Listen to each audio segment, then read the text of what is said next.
Hello and welcome to another segment of Clear Shift Solutions. I am Pam Grace and I am so excited to be with you guys today. All right, so we're going to continue our Finishing Strong series, and this series is around pricing. Okay, so let's really get into it. Are you are you priced right? Remember that show, The Price is Right? Are you priced right? Okay. Let's talk pricing and why it might be killing your growth. Okay. Too many agencies are pricing themselves out of sustainability. So if you're charging rates that do not support your payroll, benefits, compliance, operating costs, you're not undercharging, you're underbuilding. You understand? So there has to be a math, excuse me, guys. There has to be a math or a formula that you have in place as to why you're priced, how you're priced. And right now, with all the different things that are happening with HB 39, the reclassification, you are going to have to consider, are we priced for success? Yes, I have to consider all these expenditure, but where's the profit? What is the profit margins? Is your profit margins being squeezed to the point where it makes no sense to continue doing this business? Right. And so you want to be able to think, because it has to also be mutually valuable. Your services have to be valuable to your target audience, has to be valuable to your staff and your talent. It also has to be valuable for you as an owner to still want to be here, right? Because you need an anchor of motivation. You need something that keeps you going in the midnight hour, right? That keeps you going, not in stress of like, hey, I don't have enough money to cover XYZ bill, but from a place of creativity, like, wow, I love what I'm doing. I want to make sure that I continue to serve with the greatest, with the best integrity, with a high quality of respect, high quality of efficiency, professionalism, right? That I'm able to pay my staff the best the best in the area, or the best in the industry, or what have you, right? Whatever your core value elements you have for your business. But one of those value elements, I'm sure, is you want to have a great quality of life. You want to have a great quality of life where this company is profitable, so where you can take care of your family, maybe immediate and extended family. Maybe you have investment goals. Maybe this is your retirement plan. Maybe this is a business that's going to be a legacy business that you pass down from generation to generation. Whatever this is, or maybe you're looking to exit and sell this company. At the end of the day, profitability matters in every category. And so you want to make sure that you're not undercharging, because if you're undercharging, you cannot effectively build. Okay. And I don't know who can build a house without the adequate supplies, resources, labor, and everything that it takes to build a strong home, right? A sustainable home. And so start considering and asking yourself some of these questions. Are your rates aligned with the actual caregiver wages in the region? Okay. So when you talk about caregiver rates and caregiver pricing, have you done your local market research? Sometimes we do research, but we're looking outside of our area. No, you want to focus a lot of your research locally, right? Because you guys are going after the same talent pool. And again, this talent pool is going to be considering you all as employers. And so you want to be around the same margin, if not greater, than your competitors. So what are you doing to really gauge the wages in your area for certain personnel? Okay. You also have to understand that sometimes, okay, so if we look at, they may be paying someone in Bethesda more than they're paying maybe a caregiver in Bethesda more than they're paying a caregiver, in Germantown, right? Maybe, right? Sometimes pay can be based off of location, right? And et cetera. Maybe they're paying, you have different variables or different elements of how you're going to calculate your pay, but those are different things that you want to consider. Okay. Have you accounted for payroll taxes, for training, for onboarding time? Okay. Those are all the things you need to consider. That is a cost. for your business. So are you pricing that in your offerings as well, right? You have to account for, again, payroll taxes, training, onboarding, and any other taxes outside of payroll taxes that you may be responsible for. You want to be thinking about that. Will your margins allow you to invest in benefits and retention? So if your profit margins are too low, then how can you pay yourself an adequate salary as an owner? How can you also have bonuses at the end of the year for yourself and maybe for your staff? And then also, how are you looking at reinvesting into your business, right? So what percentage of your profits you're going to utilize to reinvest and improve your operations, reinvest and improve in your benefit offerings so you can maintain competitive advantage or competitiveness at all, right?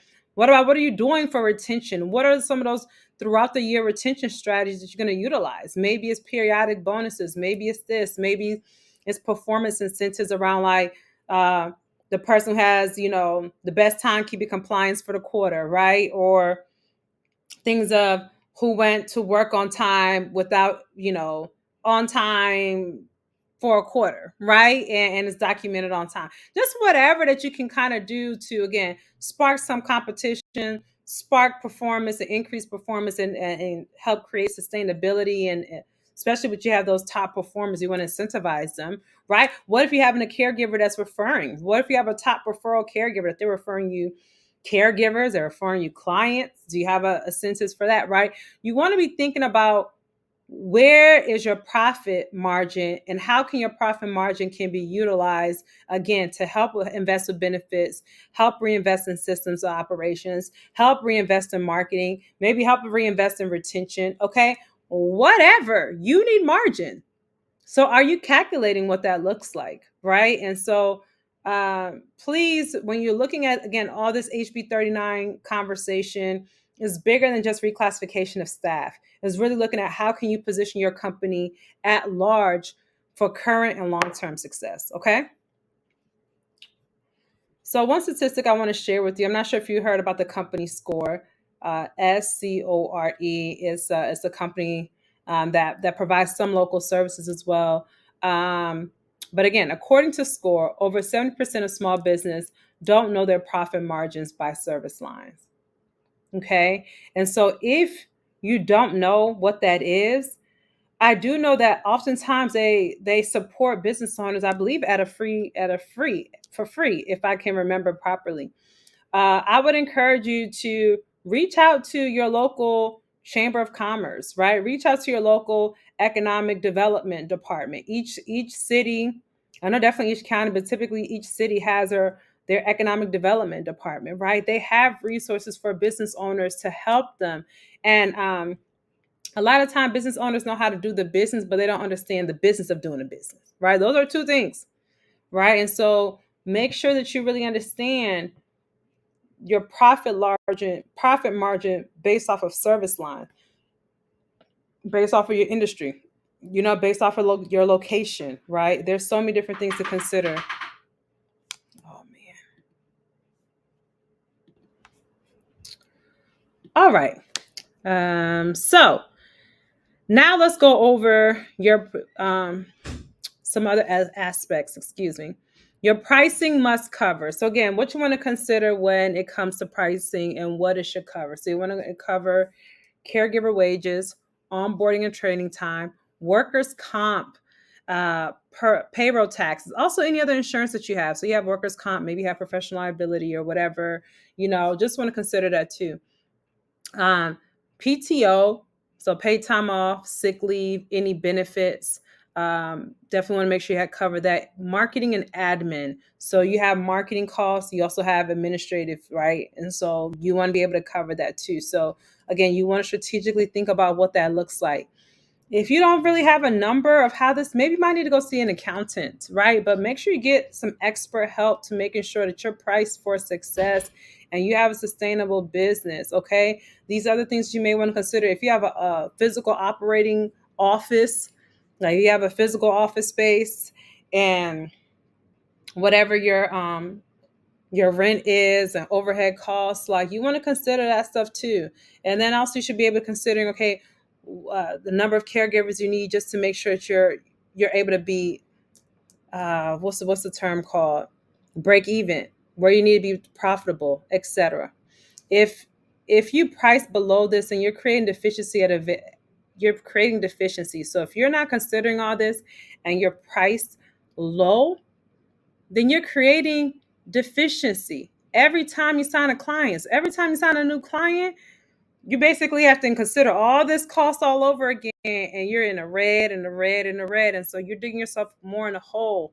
That's why it's better just to price well and just go after the people that can pay for what you need and make sure you deliver on what you say you're going to do. People are willing to pay. Some people are paying $40 an hour, $50 an hour for care, right? But you have those companies that are positioning themselves as top of class, best of class, and they're highlighting why. Because we pay, we have the top talent. If you want, you can see a nurse. If you want, you can see a LPN.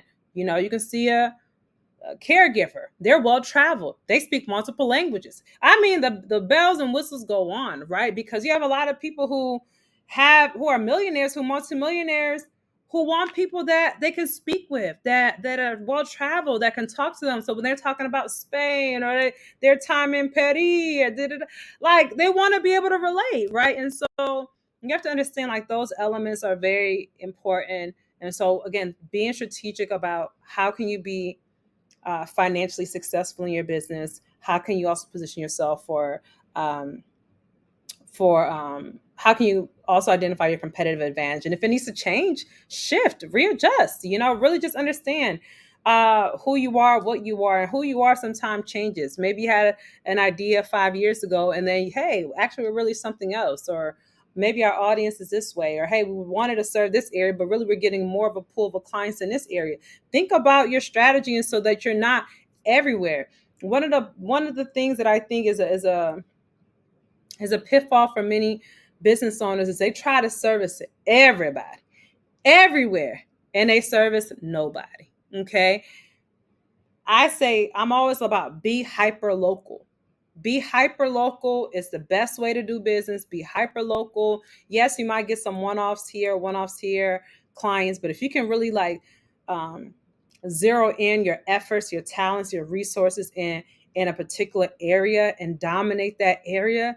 And let's say you're in Bethesda. Like, I want to win Bethesda. I want to win the city of Bethesda. I want to be the best employer in Bethesda. You know what I mean? I want to have the best caregivers in Bethesda. We are the best in class when it comes to home care in Bethesda. I know all the partners in Bethesda. I know, like, you have to blanket that area, that entire area, should be knowing you as the best in class, who to call. You should be a part of their top 4, top 5 providers to refer to, right? If you're not there and you're servicing the entire Montgomery County, the entire Prince George's County, the entire DC, you don't even pick a ward. You're all over DC.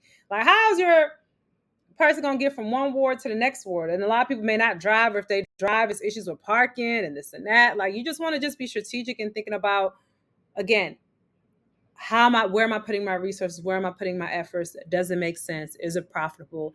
How do I position myself for success? Okay. All right, guys. So pricing below is going to create deficiency every time. Okay. So some benchmarks and some things and some tools that I want you to consider is home care pulse benchmark reports. That's a really great tool for you to feel free to look at. If you want to know about what's going on with reimbursement rates for state of Medicaid, you can let state of Medicaid reimbursement rates. I know also on an annual basis, typically around January, the Maryland Department of Health will send out their new rates for RSAs. They just increase it very incrementally. Who knows what will happen this year? Okay, but just to stay on the lookout, that will let you know, because, for example, with the state, you can't increase your rates. They determine the rates. So therefore you need to focus on more volume, right? And so again, you have to be intentional about that. Also, some other platforms you can consider to look at is maybe care.com, looking at Indeed, job posting areas, seeing pricings. Again, get really creative, and these are just a few tools, but get creative and figure it out. Okay. If you need some support when it comes to just strategizing what does profitability look like, you're more than welcome to reach out to us. We are here to help you stay, again, compliant. I want to go ahead and rephrase that. We want you to be compliant. We want you to have clarity. We want you to be successful. So if you're looking forward to book an assessment on your business, we're here to support you. If you need some services to kind of help give you that supercharge as you end out the year, reach out to us. Clearshiftssolutions.com. Feel free to reach out to us, complete that form, that book the consult form, and we'll be so happy to serve you guys. Okay, so don't hesitate to reach out to us. And until next time, don't forget, it is time for a clear shift. See you later.